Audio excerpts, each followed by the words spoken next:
Bad association means, for one thing, a devotee doesn't engage in any sinful activity. He follows the four regulative principles.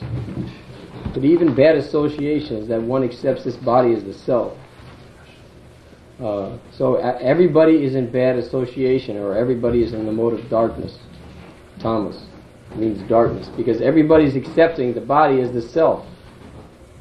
And they're making no program for getting out of the bodily conception, other than simply trying to make so many temporary arrangements to try to enjoy this body up until the final blow when death comes.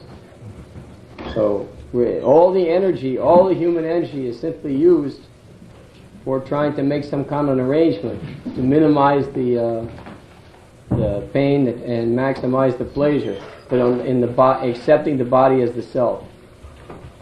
Whereas a devotee, he's giving up this bad association. He's not accepting this association.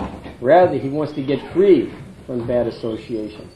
He wants to understand the real position, the real constitutional position, that I'm not this body, but my real identity is that I'm part and parcel of Krishna. I'm part and parcel of the Supreme Personality. And therefore, this is the process. Krishna consciousness means the process to get free from all bad association. And to take up good association means to take up association with Krishna. Because Krishna is all good. Because Krishna is Satchidananda Vigraha. So also we're Satchidananda Vigraha. But in order to realize our Satchidananda Vigraha nature, then we have to associate with Krishna, because he's giving instructions on how to realize this. Otherwise, we don't find any place that this science is being delineated. No other religion is giving this process to understand the self and the relationship with Krishna. There's no other religion, any other formula that's offering this reward, that I again re-establish my eternal relationship with God. So this is the process for giving up bad association to become Krishna conscious. Of course, we follow in the beginning. One follows four regulative principles and so many things. All these different principles and rules we're following, they're simply meant to bring us to this platform, to follow this one principle of always remembering Krishna, never forgetting Krishna. And of course, when the relationship becomes reestablished, then we'll never want to forget Krishna. Because that relationship is so sublime and so satisfying, and one will never give up that relationship again once we've reestablished it. Now we fall into this material situation.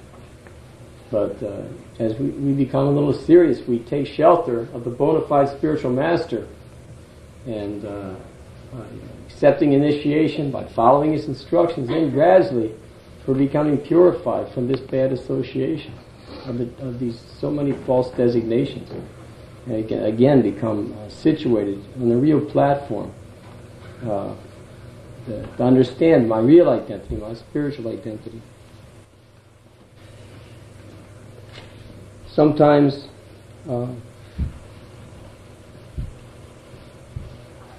I can't remember. Did I read this purport? I read the whole purport. Huh? Yeah, I can't remember when I read it. Let's see. Describe that one who has intelligence means that one has good discrimination and that he has good memory. I don't speak very highly of my intelligence. I can't remember. So there's a lot of, you see, there's so many nice points that sometimes one is praised and sometimes one is defamed. The devotee, these are just all different qualities of a devotee that naturally by practicing Krishna consciousness, automatically will develop these good qualities that are mentioned here.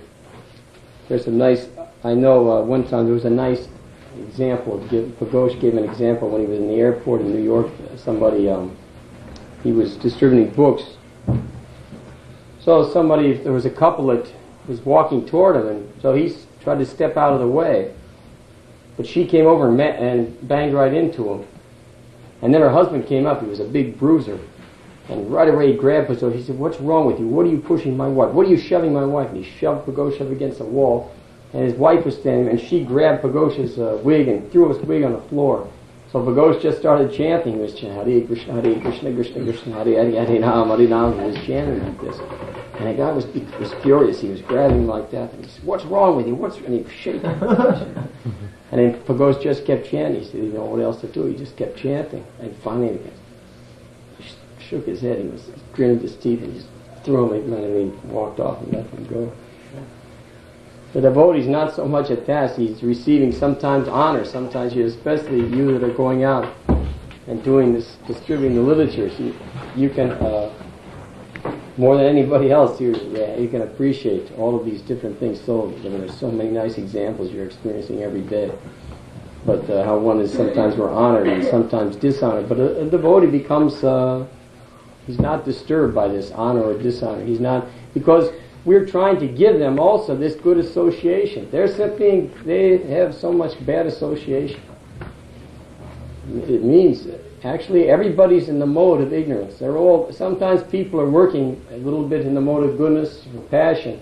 But actually, as long as it's material activity, it's all material activity, so it's in the mode of ignorance. So we're trying to give them this good association. So we ourselves, we're blessed. We have this good association. By the causeless mercy of our spiritual master, we have this good association of Krishna. Who could speak such wonderful philosophy as we have in Bhagavad Gita on the battlefield of Kurukshetra, and who can display so many wonderful pastimes? Yeah. We have no information of any personality like Krishna. And what these poor people in the streets, who were the personalities that they've had experience with? Somebody like President Nixon, who gets the most lofty position in the country, and he's so greedy that he's not able to even keep from trying to cheat the government. Who's the old saying that don't bite the hand that feeds you. Even we could see practically if President Nixon would become a devotee and take the renounced life and begin to preach, he would even begin. By giving up that bad association, he would even become glorified in society. People would become very much impressed, actually, if a great person, even though he might have committed some abominable activities in his material life, but once one becomes a devotee, and actually he becomes sincere and pure, then anybody would appreciate that lofty position. One who would be preaching very strongly, Bhagavad Gita, how one is not the body, and how one can get free from suffering, and how one can give up all nonsense activities, become purified. So actually, devotional service for anybody in any condition of life, their life would become glorious by becoming a servant of Krishna, by giving up the bad association of material contamination. So many people fall victim. They work very hard to attain some position, and then they engage in some abominable activity, and they lose their reputation. Everything is lost. That's the nature of material efforts. One can work so hard for something, even he makes so much progress, it meets so many goals, but then if he does something, some abominable thing, then the whole thing becomes lost. Whereas in devotional service, there's never any loss. Whatever we have gained, whatever we have done on behalf of Krishna, that will never become lost, and we always pick up there at that same point and start again. But it shows how wonderful this, when one takes up the association of Krishna, how he becomes free from honor and dishonor. As long as one is not a devotee, if he's not associating with Krishna, then we're always plagued by because we'll have other association. If I'm not associating with Krishna, that means that I'm associating, that I'm an American, that I'm a lawyer, that I'm the president, or that I'm a cheater, or that I'm a thief, or I'm so many different things that we have. Because there was a nice article in Back to Godhead a couple of months ago that described this, how we're so much conditioned by at the very time we come out of the womb, everybody's sitting there and they're looking, and they all got some conception about there's Johnny. He's going to be just like his father. Or he's not going to be like his father. He's going to be like his uncle. Or he's going to do this. Everybody's got their ideas. Everybody's got their meat hooks out there. to get their 2 cents in. See? We're all feeling, we all have some desire. So in so many ways it described in this article was very nice, the conditioning process, how one is gradually conditioning so many different things that one is conditioned into thinking how he's this body, he's a product of material nature. He's not part of Krishna. No, he's a product of this material nature, this society. So then in that way his false ego gradually develops. Whereas if one is a devotee, then he understands in the beginning that he's not this body, his real identity is that he's part of Krishna. And now he gives up this bad association. So much association that simply places one in the bodily concept of life. It places one in darkness, and simply eating, sleeping, sex life, defending, trying to enjoy this body, and eventually everything is finished, it's taken away. So just like the life becomes nothing more than the cats and the dogs. Nothing more than that. Then the human form of life is lost. The great value, the human form of life, the facility there for realizing this relationship that we have with Krishna is destroyed. And then one doesn't know what one's position will be in the next life. By our activities in this life, we don't have any idea of what's going to happen in the next life. That's the position of everybody in the material world. They have no knowledge. They're in darkness. That means that they have no understanding that there's any past, and they have no understanding of the future. Simply this life is the all in all. So whatever happens, I try to make so many arrangements. But just see how precarious all these arrangements are. The rug can be pulled from under us at any moment. Any one of these arrangements, if it becomes disturbed, then my whole consciousness can become disturbed, distressed. But if one is a devotee, then all kinds of material difficulties can come, but he's not disturbed because he's accepting his real position, that he's not this body. So he has nothing to do with all these various material calamities, with these various material distresses. A devotee doesn't have anything to do with these miseries that come upon us. He's understanding that he's not this body. And that way he becomes free. So I'll go on to some nice... So the devotee, he's transcendental to this distress, happiness. It's described like even in Chaitanya Charitamrita. That's not described. I can't remember that. But when Haridas Thakur was given so much trouble, they whipped him in 26 marketplaces, and or his sentence was that he was to be whipped in all of these different marketplaces, and so even at the end of this time, when he was whipped in so many places, the men that were doing the flogging, they were very distressed because Haridas Thakur he had not given up his life and he was still alive, and so they were feeling that they were very much distressed because they were afraid of what the magistrate would do to them because they failed to kill him. Because nobody had ever lived through 3 or 4 marketplaces. At that time, Haridas Thakur, he wasn't feeling any distress, but he was concerned about their distress. So that's a devotee, a position of a devotee. Actually, Haridas Thakur went through so much distress in the form of this whipping, but yet at the end of all these marketplaces, he was simply concerned that they were feeling some distress. So he was trying to alleviate them. So he asked them what the difficulty, and they told him, "My dear sirs, that we've whipped you in so many marketplaces, but still you're maintaining your life. Because what will we do? You should have given up your life a long time ago." Haridas said, "If that is what you desire, then I will give up my life." So he feigned that he gave up his life, and of course they threw him in the river. That was another story. But the idea is that a devotee, he actually can tolerate all kinds of distresses because he's not on this bodily platform. He's situated on a spiritual platform. So he's not attached to the happiness and distresses that that one experiences with the body. But he's always trying to see Krishna everywhere at all times, in all places. That's his determination. A devotee, the more we become fixed up in our relationship with Krishna, the more we understand we're not the body, and the more we become fixed in our relationship with Krishna, then the more we're always trying to taste that relationship. The devotee is always trying to experience his relationship with Krishna. He knows that that is the real treasure of life. That is the real, that's the real gem. So in all circumstances, he's trying to see that how Krishna's mercy is everywhere. And factually, Krishna is always giving the devotee. There's always a sweet reciprocation between the Lord and his devotee.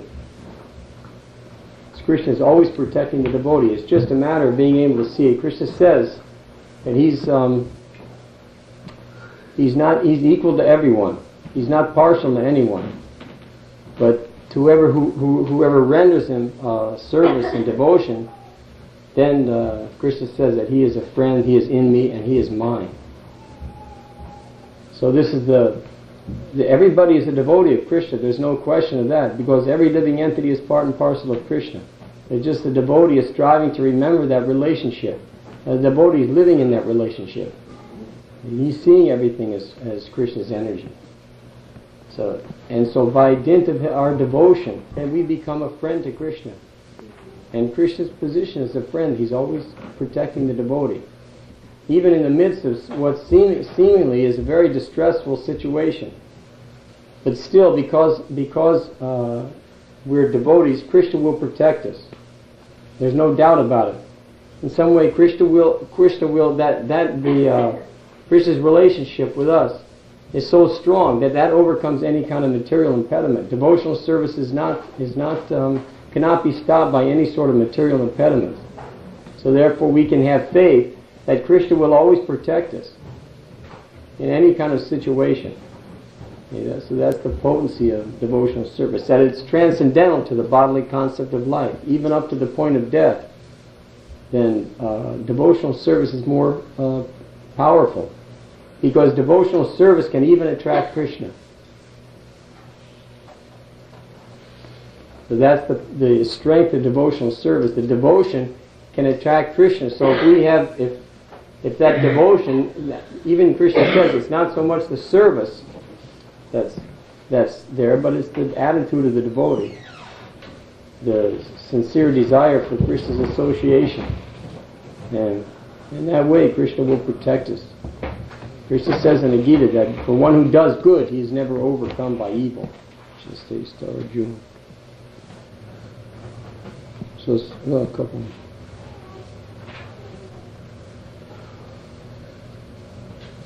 Prabhupada says there's some more of these different qualities that are discussed.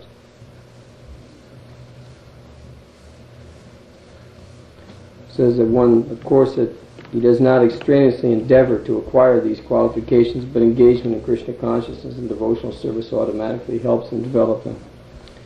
So, of course, that's our good fortune that we've been able to contact, by Krishna's mercy, we've contacted a bona fide spiritual master or a pure devotee. Because in order to advance in Krishna consciousness, that's the principle is that one has to accept the spiritual master. And just like Krishna, the qualification for a spiritual master is that one is a devotee. This is Krishna revealed. Bhagavad Gita spoke Bhagavad Gita to Arjuna because he was a devotee as well as his friend. The qualification of a devotee. So in the same way, Krishna, just like Srila Prabhupada, because Srila Prabhupada is a pure devotee, therefore he becomes qualified to also speak Bhagavad Gita, to instruct according to time and circumstance. Otherwise, how is it possible? How is it possible that we could take instruction from anybody else who wasn't a pure devotee? It's not possible, because Krishna can only be known through devotion. So, in order for one to fully understand Krishna, he has to be a pure devotee. If he has any kind of material contamination, then he's not qualified to disseminate the science of Krishna consciousness. He's not qualified to take on disciples, so he must be a pure devotee, of course, and Prabhupada meets all these requirements. So that is our strength, that we've had the fortune to have a pure devotee.